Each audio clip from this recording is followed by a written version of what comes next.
Good morning. It is a Thursday and it is 7 o'clock, which means it's time for the Burning Platform with me and Pumi Mashiko and with you. And this morning we are hoping to bring you a couple of people who have some pretty strident opinions on what's going on. There's, of course, big talk of a EFF protest march on Monday, which people are getting all up in arms about. Pumi says, it's not worth worrying about. I hope she's right. I hope we don't all end up playing to the tune of Julius Malema, but we'll see how that goes. This morning on the Burning Platform, we're going to have a little bit later Herman Mashaba, who's, of course, the president of Action SA, former mayor of Johannesburg. Apparently, Ryan is trying to get hold of him at the moment, but he promised us he'd be able to join us today. What I am pleased about is that the director of community safety at Action Society, they are not Action SA, who helps victims of violent crime who do not have the financial means to get legal counsel. His name is Ian Cameron. He joins us again. He's on the line. Hey, Ian, how are you? How's it, Gareth? Well, and you? Hi, Pumi. It's good to be with you again. Yeah, it's nice to see you, dude. And congratulations on the book since we last spoke. We Will Not Shut Up. And how's it going? How's that been received? It was received quite well. It's a very short book. My wife doesn't like it, but I keep calling it a pamphlet. It's very short. The idea was basically just to summarize, the crime situation in South Africa and where it all started.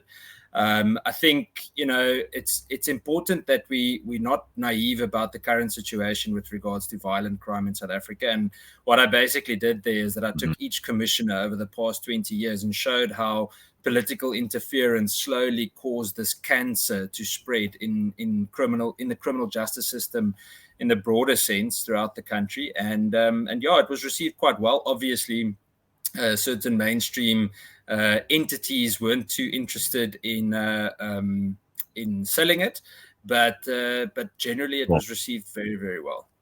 So you self-published the book, which is very brave. And actually takes a lot from a person who is not a publisher. But when I read the book, I wish you'd spoken more about solutions. You spend a little bit of time saying what we can do about it. Do you want to tell us a little bit more about the work you guys do and how ordinary people like me can also be part of the fight against crime? Yeah, for sure. So it was long story, but let me get straight to the solution. So we actually, and I can use yesterday as an example, we spent time in parts of the Cape Flats yesterday, and today I'm actually heading to Atlantis. And all of these areas are plagued by very, very serious violence. I mean, a place like Hines Park in the Cape Flats, I think they had 8 or 9 shooting incidents this past weekend, of which one, a little boy of 10 years old was shot and killed. So it really is hectic. So what we basically do from our side is that as soon as we see a specific incident, especially where children are involved, we reach out to the family, or if a victim survived and the victim is old enough to speak for him or herself, we speak with them and we see if they want to give us a mandate to oversee the matter. Now, there's no cost involved or anything. We've got other donors. And what we then do, we follow up the whole investigation. We make sure that everything runs, according to the way it should. Nothing falls through the cracks. And then when we get to the prosecution process, that's when it really gets important, because we hear about all the arrests being made. We often hear that X amount of arrests were made in a certain quarter, and the police minister speaks about hundreds of thousands of arrests every year. But it doesn't mean anything if there's no conviction, if there's no decent sentencing. And that's where our job comes in. And for me, it's been going well. And that's where people like you can get involved, not only literally supporting in court, going with victims, just being there for them with the Action Society model, but actually contributing to us putting those investigators and ex-prosecutors into place that goes with the victim and goes through the entire court process with them, making sure that they're not intimidated by the system, because it is very intimidating. Ian, what I love about what you do, and Pumi often talks about this, so she's, you and she are kind of the same cloth, is that ordinary people need to take control of this situation. Ordinary people need to stand up for themselves, need to get involved in local politics, need to get involved in local order, society, We're all on WhatsApp groups, right? I mean, everybody's on a WhatsApp group or 7. And a lot of the time it just turns into a long bitching session between this neighbor who doesn't like a stop street and the other one who does, and, stupid stuff.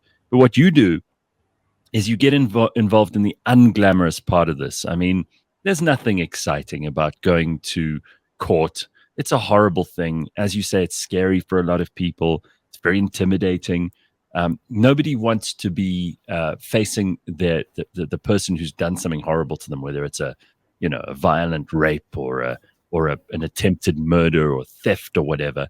And if you have someone else holding your hand, someone from the community holding your hand, it can make everything a lot better. Plus, of course, it puts pressure on the criminal justice system, which has been anything but perfect. I mean, this is what you talk about quite often. And thank God you are. But I think, Pums, I mean, we really often talk about people on the show who are doing things, and Ian's one of those people, getting out there and getting his hands dirty. It's not fun. Sure, and I think I did. I really enjoyed reading through, also because it's important to understand how we got here.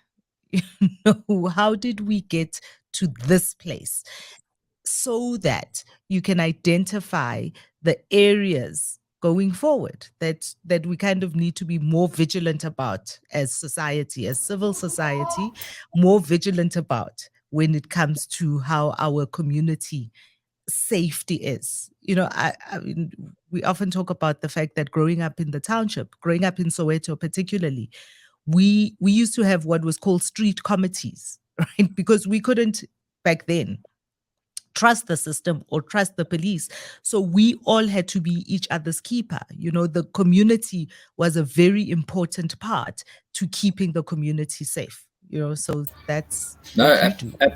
Absolutely. And for me, Gareth, something I heard yesterday. So there's this lady that we met with yesterday in a discussion, and they've got serious problems with the police station that's been basically captured by gangsters. It's come to the point where if a gangster is arrested after a shooting incident or anything like that, you are guaranteed within 24 hours he or she is back out on the street. And yesterday when I was speaking to her, she says, well, for the past 3 or 4 years, we've been fighting to get a foot in the door, to have a seat at the police station where we can assist victims in making sure that they get the service that they need.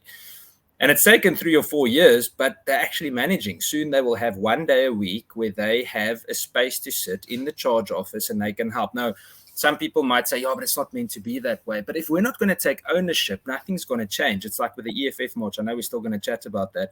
But stuff the EFF. They can't just come here and dictate to us. I don't know why people are scared of them. Nothing they've done so far succeeded. They're this fear-monger group of speakers, but that's where it stops. They speak. They talk a lot. They cause chaos by speaking, and then people get scared. And I love this approach by this lady yesterday, because then a colleague of mine said to her, but at least then you have a foot in the door. She says, you don't understand. I've got both my legs in already. She says, we're here to stay. I've got nowhere else to go. I'm not going anywhere, and I'm staying right here. So regardless of what happens, and I love that, that's what makes us different to what I read about Venezuela or what happened in Zimbabwe.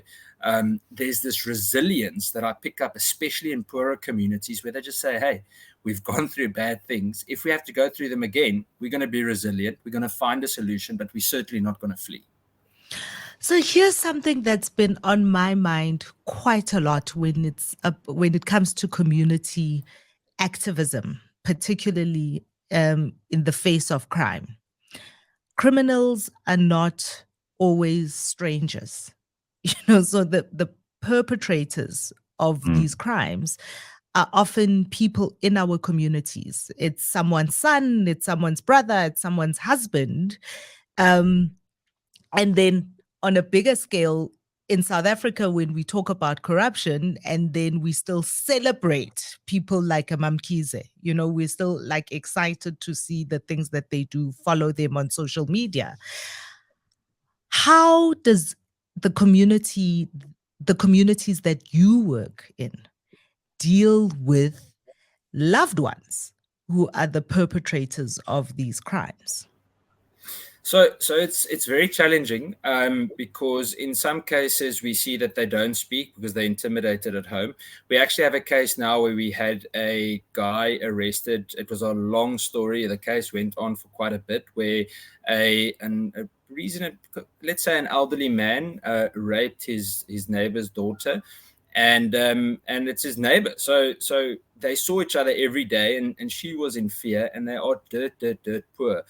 And we got involved with the case, and at the moment the wife of the perpetrator is fighting with the neighbors because they're angry that her husband got sent to jail, but he committed this heinous crime.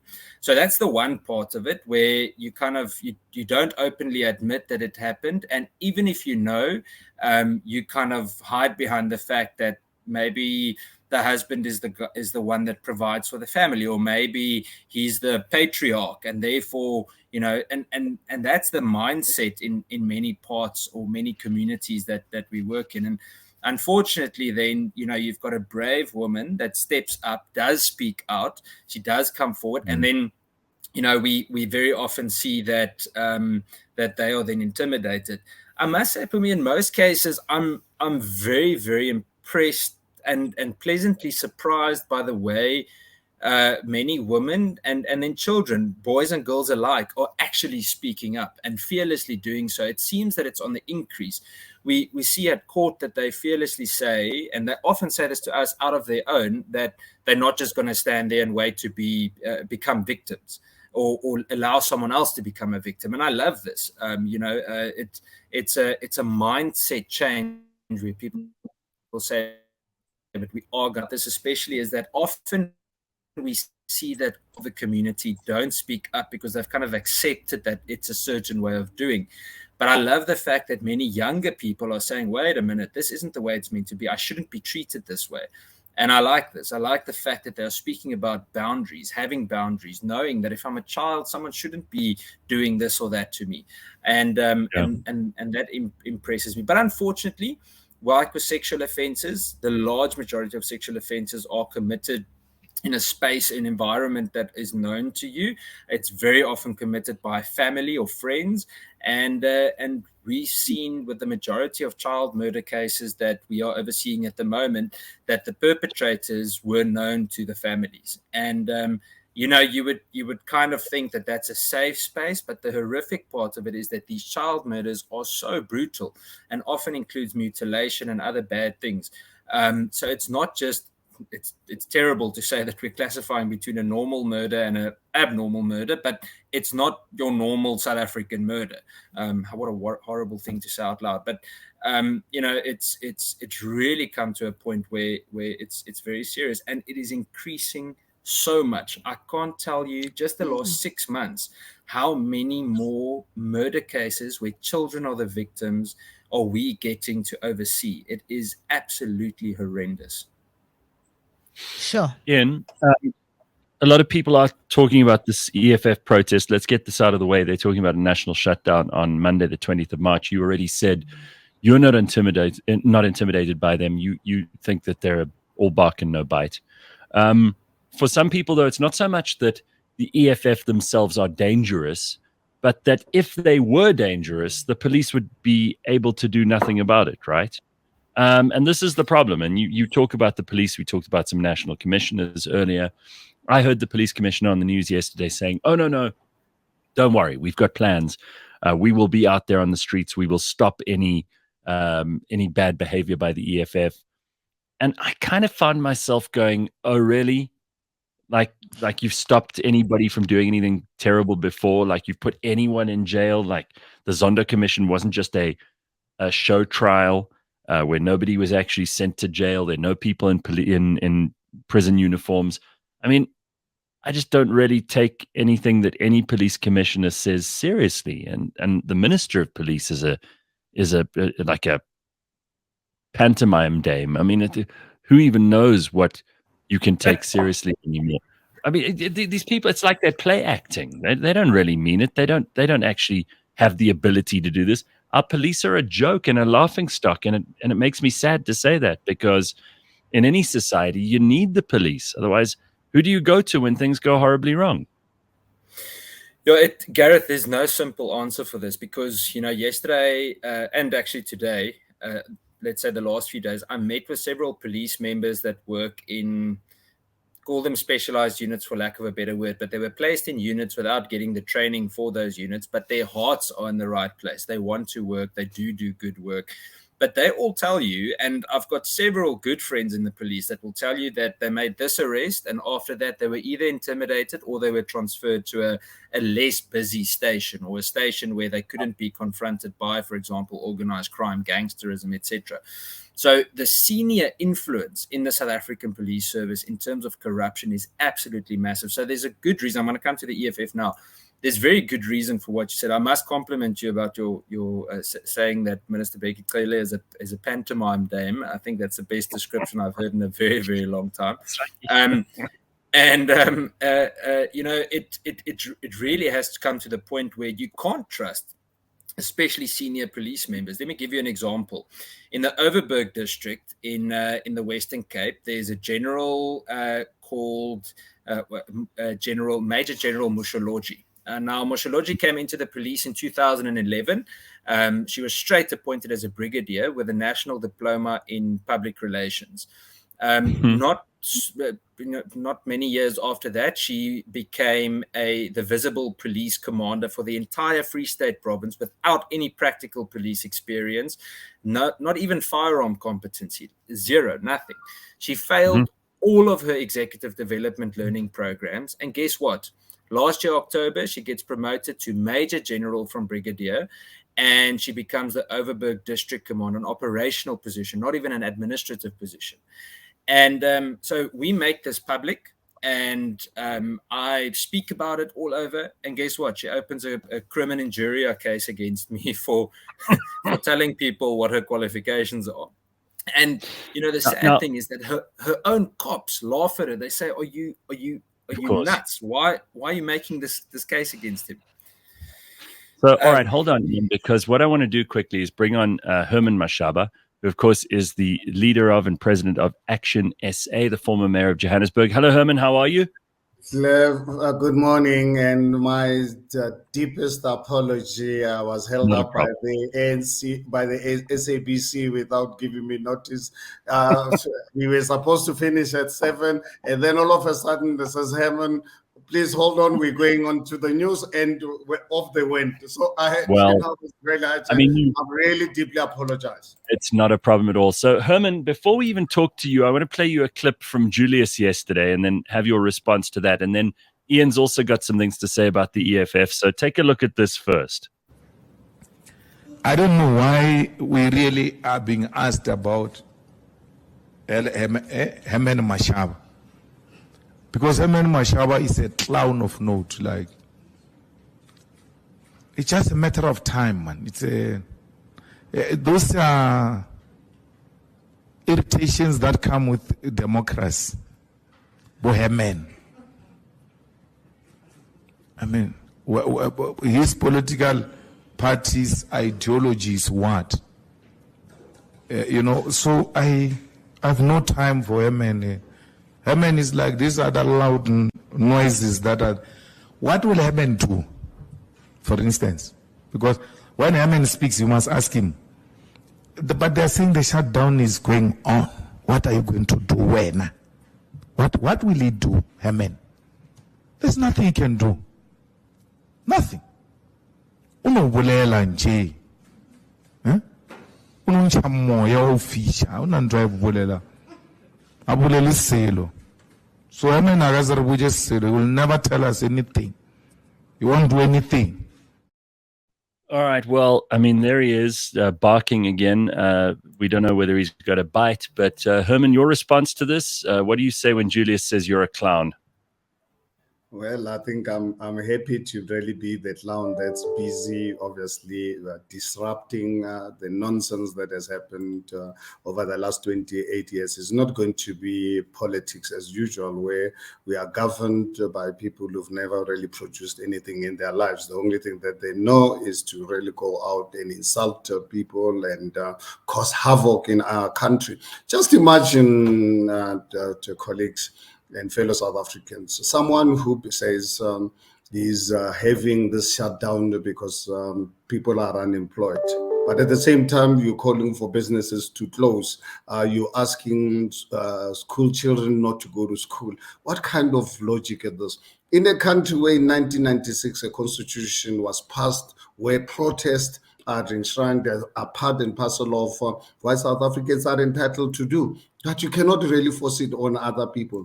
And it is barbaric. We don't really live in a stone age where other people don't have right. We don't live in a dictatorial environment. So I think Malema is used to that kind of politics where they believe whatever they say, people must jump. It is not longer the case. We are going to hold them accountable. If they come out with plans that are not acceptable, we are not. I remember 2-3 weeks ago, they sent me a letter asking Action SA to join their march in the shutdown.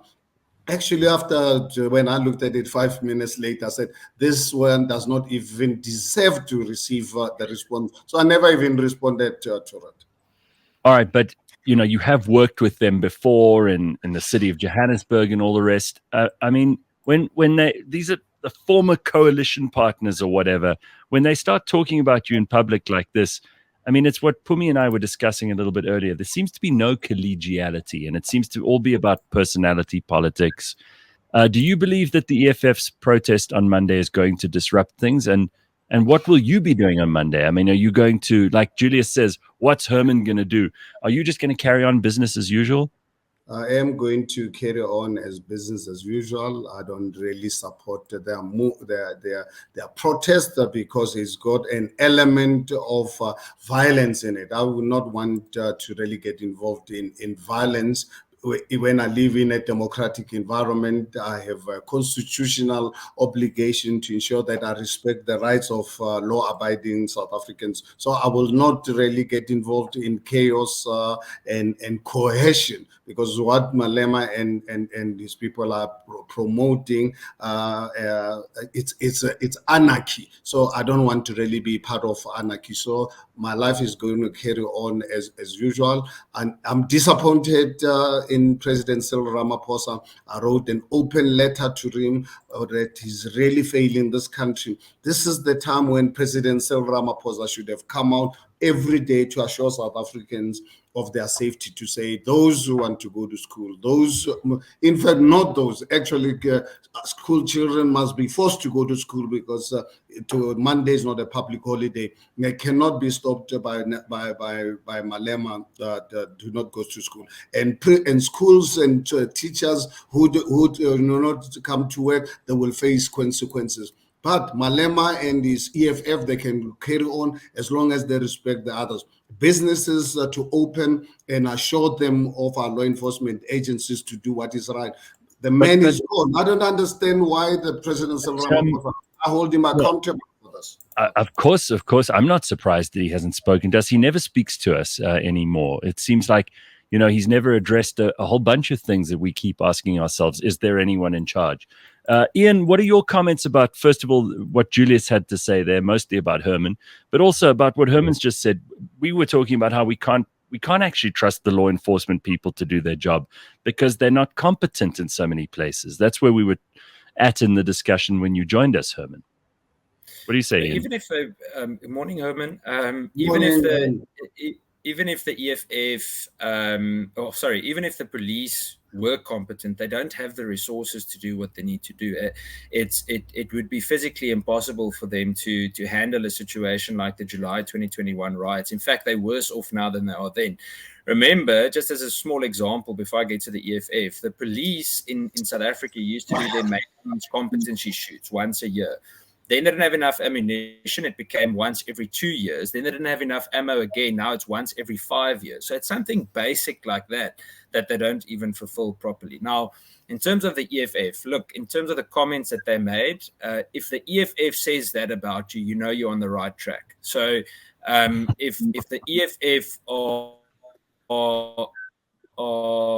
trying to criticize you or get under your skin, you're on the right track. Then you've already hit them hard. So I always, when I get attacked by people from the EFF, when I called them terrorists yesterday, on social media, then I know I've struck a nerve, and I know I've said the right thing. Then I know I can take a position of, let's call it, the high ground. And look, we all know that Mr. Malema is not a man of integrity. We know who the people are that he surrounds himself with, how he behaves himself, how he treats other people, the way that he speaks to other people. So yeah, with that, if he says the things that he said, he's actually just telling us who and what he really is.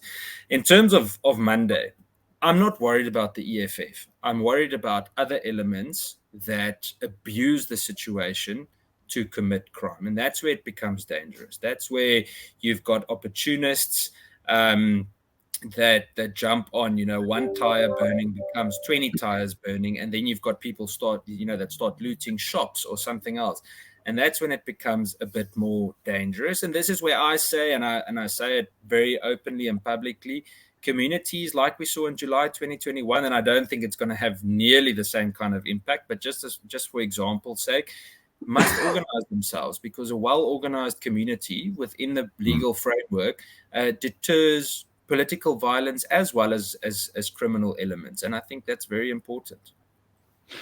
Pumi, sorry, you dropped off for a second there, but I think you're back on now, Pums. Now you're on mute for some reason. I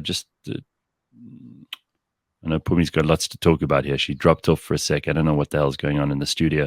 All right, Herman, just quickly, someone here says, Peter says, sorry, Herman, there are no consequences in this country, especially for politicians. I think that's true. That's how a lot of people feel.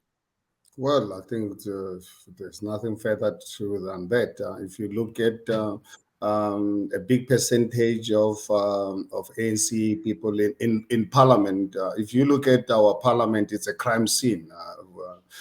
People who've been committing crime for almost 29 years, supposed to really be long in jail. So that's where it starts. Look at what happened in the Zondo Commission. Look at what happened in July 2021 in KZN and some parts of Gauteng. No consequences up to today. No consequences with the president who deals in foreign currency, likes US dollars, but is happy to associate with Russians. He doesn't want the Russian rubies. He likes US dollars, and he likes them in cash, brings in such a lot of money in his house. When you go into his house, you are not sure when you are sitting on a chair, whether you're sitting on a real proper chair or you're sitting on top of dollars. These are serious cases, no consequences. So I think when you live in a society like this, I really hope and I pray that the sooner 2024 can come out so that we are mobilizing South Africans to democratically remove this criminal enterprise called ANC, so that we can put the right people in our law enforcement agencies. I think South Africa has lost good policemen and women, intelligent officers, because obviously refusing to be part of this criminal enterprise. So we are talking to them as Action SA to prepare themselves. Come 2024, ANC is not going to be in government in this country. They will try their best to go into a coalition with the EFF. We're working hard to wake people up so that we go out and vote, because the 2024 elections are going to be a watershed for this country, because we will have ANC government post 2024. South Africa is gone. All right. Can you hear me now? Pumi, yes, we got you loud and clear. Oh, fantastic. It's sabotage out here in the studio. But I think this is a good place to jump in, because speaking of 2024, the conversation that we're having, and Herman, you're alluding to it, that there is possibly a coalition negotiation happening between the ANC and the EFF. And you have a coalition partnership with the DA. But this week in Swade, the DA have let you down very badly in that coalition. Can you trust them as coalition partners going into 2024? It's unfortunate and it scares the hell out of me. DA has let me down so many times. I left my comfortable business in 2016 to be the mayoral candidate. At the time, I did not even know what the mayor does, but I was determined to work with them to remove the ANC. And 3 years later, I was shocked. I'm still shocked. I don't think I'll ever recover from such betrayal when a DA started having secret meetings with the ANC facilitated by the IRR to remove me as a mayor. And that coalition wasn't put together by me. The support of the EFF was sought by the DA, not by me. That's why when I learned about the secret meetings, which Helen has now confirmed, because all along they were denying what I was saying. But fortunately enough, Helen made a mistake last year with SAPS to accept it. And now look at what has happened with our coalition arrangements since the 2021 local government elections. But then tell me, Pum, what options do we have? We really hope and I pray that DA can come to their senses. Their association with ANC, they think ANC of Cyril Ramaphosa is better. Does the DA expect that they can change Cyril Ramaphosa from not dealing in US dollars? How are they going? So, because for them to go into a coalition with the ANC, that means that they've got to protect Cyril Ramaphosa from accountability. Just on, I don't have to talk about many things. Just on the Phala matter, are they prepared to conceal that? Are they prepared to get the white voters to vote for the DA so that ANC can pursue discriminatory laws? So I'm really, I want someone to pray for the leadership of the DA. So on the subject of coalitions, I mean, apparently Bongani Baloyi, who I met last year for the first time, and who really is quite an impressive guy on his own. He's been part of the Action SA for a while now. You and he have had a major falling out. He says that's because he wants to have a coalition with some people you don't like. I'm not sure what your position on this is. Why is there fallout between you and Bongani Baloyi, who was your party head for Gauteng, effectively? Bongani, I think, is a good guy. I've got lots of respect for him. He's a young man with lots of potential. But when he came into Action SA, he knew my position, and I'm unapologetic about this. I joined politics. I left my business to do this brutal work so that we can democratically remove the ANC. And for him to try and really convince us, push us to form a stable coalition with a criminal enterprise, unfortunately, if he believes that we don't listen, we are dictators. To be honest with you, if I'm a dictator because I refuse to do a deal with the ANC, I'm happy with my dictatorial approach to refuse to be involved and associated with criminal enterprises. Right. So basically, he was closing up the ANC. I want to ask this question. And Tshwane has been a fascinating thing to watch. The council meetings, what's happened there with the coalition has been fascinating to watch. But also then the issue of, we hear your disagreement with Bongani because you don't want a coalition with the ANC, and we respect that. But you often talk about wanting people to vote with their conscience. So do you think that Nkosazana Zuma was right in not voting with the rest of the party in parliament about Cyril and Phala? Do you agree with her stance? And do you think that was a principled vote?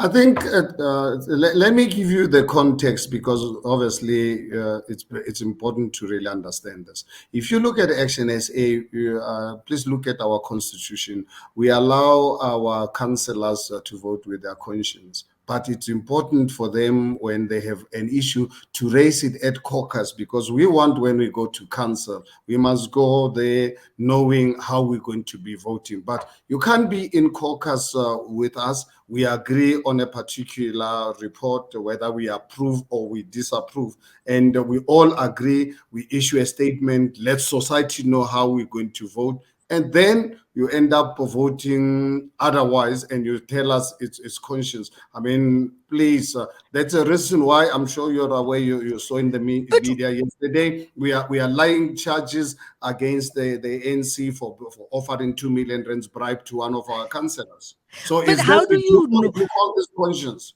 But how do you know that it is not their conscience that they are voting on? So much so that you and now there's a call coming in here. So much so that you want to put them through lie detectors. Why is it that when other people vote against their party, they voted with their conscience, and when your people vote against you, they are not voting with their conscience? How do you ascribe that? But tell me, when if you as South Africans are prepared to live in an environment where we normalize corruption and bribery, that's a reason why today one of our councillors is going to the police to go and lay a charge of being offered a 2 million rands bribe. Those are issues that we are facing. So I think as South Africans, please take things in a proper context. It is a bribery conscience. When you agree with your party, this is how we're going to be voting. In the meantime, people are being offered bribes. And you expect what us as proof, parties. what proof did you have that they were offered bribes when you decided that you are putting these 7 councillors through lie detector tests? What proof did you have? And why not let the police be the ones that do that? You are essentially their constitutional right of having their vote as their secret and voting with their conscience. You who are asking us to believe that you can lead this country according to our constitution are willing to break the constitutional right of people within your party.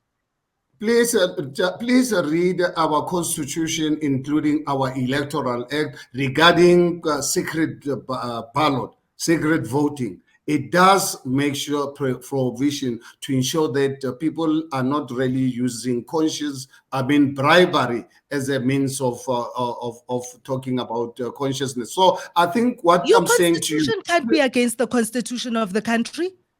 Your constitution cannot be different from the constitution of the country. Yes, absolutely. No, I'm talking about the Constitution of the Republic of South Africa, including our electoral act, that the parties must ensure that we must guard against people being bribed. So what you are saying, as a party, we must be aware of our people being bribed, but we let it happen and close our eyes because obviously it's a secret ballot.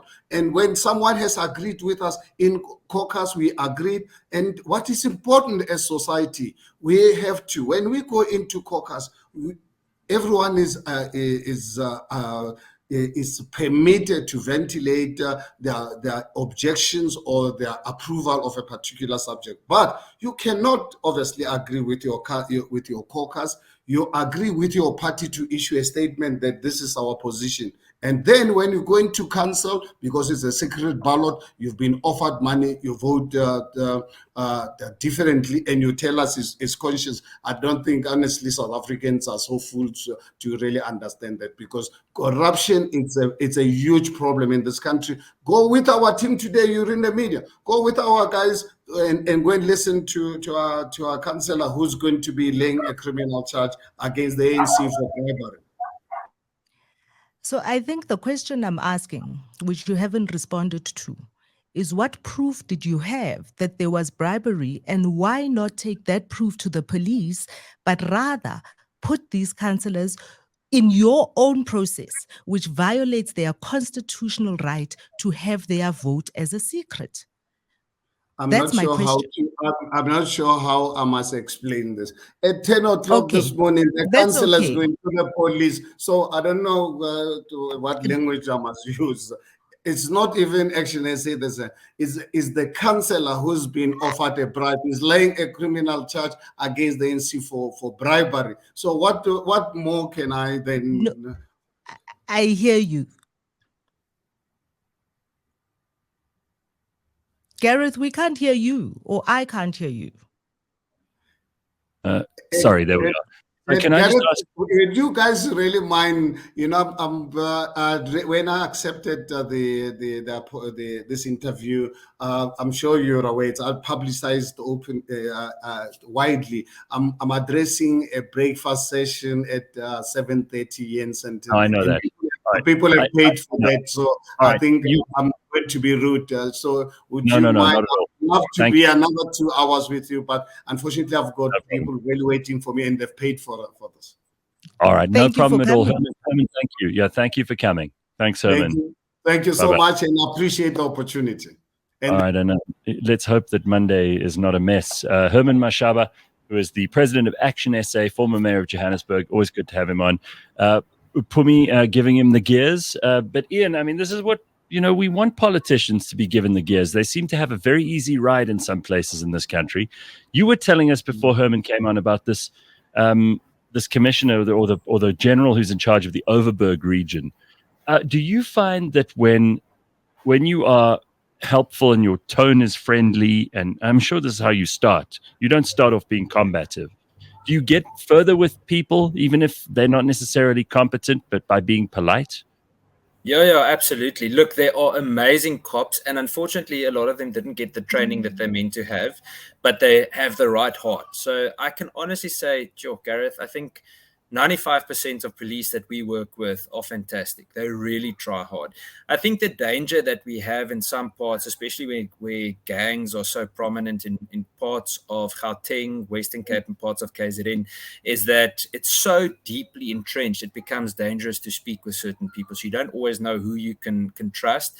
And they also get threatened a lot. They get intimidated. If they were to do the wrong arrest or something, they literally fear for their lives sometimes, and they get neutralized because they don't get the support that they need from senior ranks. But nevertheless, I must be honest, we always reach out, and or they call us and they say, look, we need help on this, please assist us with the following, etc. And we work together really well. It's not like these so-called leaders of SAPS actually have the real and deserved respect for people like or from the junior ranks in the police. In fact, you'd speak to middle ranking officers in let's call it the rougher neighborhoods in the country, and they'll tell you, look, I've been serving for 25 years. I'm still a warrant officer. I'm still a captain because I didn't affiliate correctly in terms of politics, or I didn't look the other way when a bribe was coming past. And unfortunately, that's the reality. Well, I mean, I think are CPF still a thing, Cameron? Sorry, Gareth. Are CPF still a thing? Yeah. Community policing forums, are they? Because I mean, I joked about the WhatsApp groups earlier. Haven't they taken the place of some of these? I mean, do people still have meetings? Unfortunately, look, in some parts, CPFs do amazing work. The original policy framework of CPFs that the police wrote, the idea was really for it to be only a forum where all the different entities that can work together to combat or prevent crime get together, and they work together from there. But unfortunately, in some places, it became a bit of a political body. So in the Western Cape, you often have a problem that CPFs are kind of more national government and ANC aligned, and neighborhood watches are more provincial government and DA aligned. And that creates its own, conflict dynamic, because then they fight about who reports to who falls under who. And I'm like, guys, we all have the same problem. What are you fighting about? So that makes it challenging. So yeah, they do exist, but I don't think they're as effective as they should be. They were meant to be a bit of an oversight body as well, but unfortunately they don't always get the results that they were hoping for. But nevertheless, we should try and be involved in CPFs and neighborhood watches alike. The more of these initiatives we support, the better.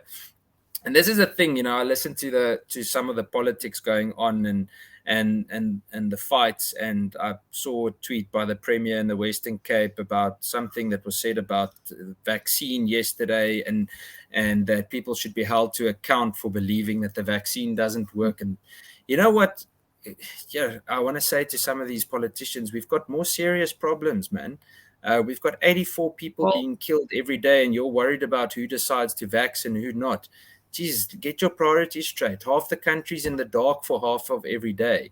And that's just load shedding. That's without the cables being stolen. So get your priorities straight. Put pressure on the things that actually count, and stop with this populist and personal. I love how you said it earlier, Gareth.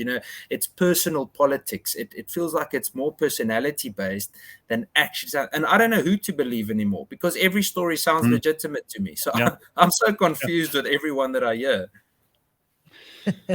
Well, I mean, Ian's book is called "We Will Not Shut Up," and I'll put a picture of that up again for people to see, because you really shot to the headlines last year when you were, very publicly standing up against these politicians and also corrupt police officials. But maybe this is a great time for you to just tell us about exactly how our police have been captured by like a mafia. There's no other way to put it, right? And you can explain this in more detail than I can. Just exactly who is in charge where, and how does it actually work? Who is the person who can make things happen in, for example, the Western Cape? Are there powerful police commissioners there? Are there politicians who are secretly controlling things behind the scenes? When you talk about the mafia, there needs to be like an organization, or is it just disorganized anarchic chaos where whoever is the strongest at that time manages to win out? So no, I in my opinion, it is incredibly well organized, and I'm actually gonna run through it quickly with you. I'm just opening it here while we speak, but just as a brief introduction, I'll send Ryan a picture, if that's okay, that he can share with you to share quickly, and I'm gonna speak from there. But as a very short introduction, Gareth, we literally have a case where probably around between 2008 and 2012, the actual provincial commissioner in the Western Cape was involved with the smuggling of firearms and other things to gangsters. Now, the interesting thing is, okay, I've sent the picture, and then Ryan can maybe share it. The interesting thing about this is that between 2000 and it's about 2006-07 up until now, the police alone have lost or have supplied over 26,000 firearms to criminals in South Africa. So, in my opinion, the South African Police Service is the single biggest organized crime entity. Well, actually, the second biggest. The ANC is the biggest organized crime entity in the country. Now, how does this work? Well, for the ANC to get away with the massive levels of corruption that they have over the past 20 years, the first things they needed to do is grab hold of the criminal justice system. So when Taylor says that they fighting crime, they don't want the police to work, because then they themselves will be caught out. So let's start in 2003. Jackie Celebi comes in as the first national commissioner with zero police experience. He ends up disbanding the commandos, and a lot of people have an image of commandos of white farmers that got camos from the army, etc., etc. But in essence, it was a mix. It was a fantastic force multiplier for the police, and it was something that could be used to stabilize areas of severe violence and specifically violent crime, especially in rural regions where police stations were, not always resourced in terms of human resources as well. Then he disbanded the majority of specialized units in the police. He said that these tasks need to be completed on station level. Now, the first thing that happens, Gareth, Pumi, and Ian are all, let's say, murder and robbery detectives, and now we are going to work at station level. But the problem is that now I have to go and arrest my neighbor for being a gangster. So the next day he tells me, hey, but I know where your child goes to school. So it just ends up neutralizing the whole thing. It doesn't work. Okay, so that's Celebi. After Celebi, we've got Bheki Cele coming in as the national commissioner. Now Celebi survived long. He went to jail. He died later. May he not rest in peace. Destroyed the police. Then Cele came in. And the interesting thing is, if you read the training audit report from about 2012 of the police, and this is a police report, it tells you that Cele pushed through thousands of new police recruits without them actually passing the necessary qualifications at the colleges. They even failed their remedials, but he still gave them uniforms in the hope that they'd have enough members for the FIFA World Cup. Now, interestingly enough, that's when the whole scandal happened about the building tenders, the irregularities, when the public protector said something's wrong, he didn't follow the right procedure, he needs to go, and he was sacked by Zuma. Now, you need to know how bad you are when you're sacked by Zuma. Imagine that. Imagine, but I think in essence they were actually in cahoots. I think it was more, taking one for the team and carried on, and you'll get a nice position later, which he did. I mean, he became, I think he was Deputy Minister of Agriculture for a short while, and soon after that he became Minister. But anyway, after Trele, we had Lucky Mkonazi come in for a very short moment. He's the current Provincial Commissioner of KZN. Now, Lucky had all the right, he had all the right qualifications on paper. I like him up to now. Unfortunately, there's a little bit of controversy about Louis Vuitton. I don't know what it is with cops and Louis Vuitton, senior cops, but they just can't keep their hands off Louis Vuitton gifts. Wow. But then Lucky said to Parliament, look, I can't do my job because I keep on getting calls from senior politicians in the ANC telling me who to investigate. Then he was fired.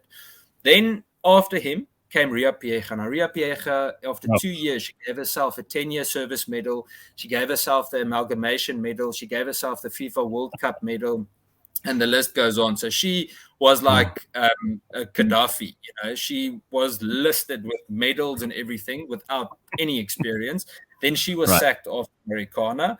And then we had a short moment with General Motiba, which was a very honorable man. He was there for a short while, and I think the politics was just too much. I knew him for several years, and I must say he always impressed me, and I've never heard his name said in anything regarding corruption. He was there for a short, and then maybe he was just there for too short a time. Exactly. So then, that's the problem, I guess. Then Pakhlani came in, and we all know what happened there. Unfortunately, again, corrupt. And then after that, it was Kehla Setole that came in. And there we linked to the grabber deal. We saw yesterday that Trele is also being implicated with that.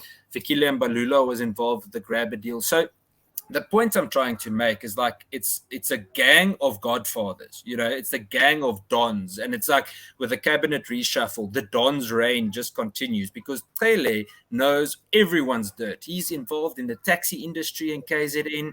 He's involved with all the different dons' reigns or the other godfathers' reign in the ANC, and I think he's a very, very powerful man, and so his reign just continues because if anyone does anything to him, he can not only physically, but he can really do reputational harm to them and expose a lot of the very, very dirty secrets on the inside. And I've just touched on some of it, but that's how So in other words, he's wearing that hat with good reason. He's there. He's reminding everybody every time you see him on the news that he is the mafia don, that he is the guy who holds all the strings, that he has dirt on all the other police appointments, and that he will use that if you fight with him. I mean, it's absolutely unbelievable. This is happening in plain sight. But what can you do? I mean, what you can do, I suppose, Ian, and this is why we like having you on the show, is you will come in and you will tell us what ordinary people can do to get involved in their own communities. And this is what you're trying to get people to do across the country. It doesn't have to just happen in your neighborhood. We need Ian Camerons all over South Africa, right?